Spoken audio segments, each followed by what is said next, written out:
12 hours from now, we will pause. The country will pause to remember the more than 115,000 Canadians who made the ultimate sacrifice to preserve our freedom over the years.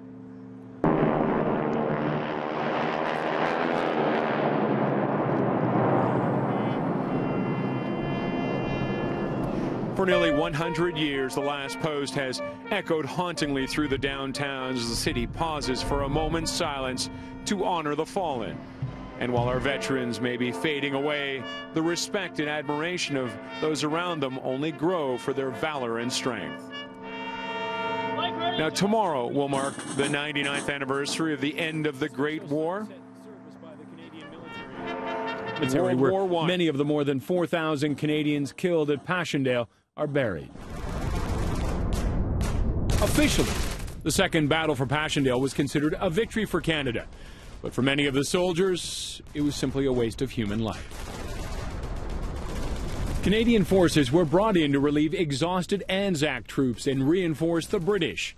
While the constant German barrage and heavy rains had turned the battlefield into a deadly wasteland, the Canadians succeeded in taking Passchendaele, but at a heavy price. Along with the 4,000 dead, another 12,000 Canadians were injured. In a 2004 interview, Harold Lewis, the last living Canadian from Passchendaele, said at the time he was simply too frightened to fear dying. But truthfully, you never thought anything about being killed.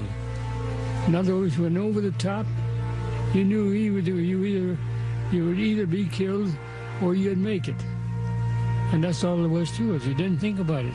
Today, the Prime Minister, who is in Asia, released a statement marking the somber occasion. Quote, "For months, allies and enemies alike fought in conditions many described as a living hell, a landscape already broken by years of warfare, mud that swallowed men and horses but refused to bury the dead." The Canadians joined the battle in October of that year.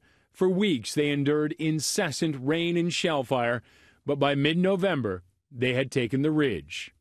While a victory on the field, Passchendaele delivered a blow to the morale of the British Expeditionary Force and is often considered a low point for the British troops. And of course, we're talking about the 100th anniversary of the end of the Battle of Passchendaele, a bloody affair for the Canadians. It was considered a victory, but for many it was considered a pyrrhic victory. Now, there are Remembrance Day services across the GTA tomorrow.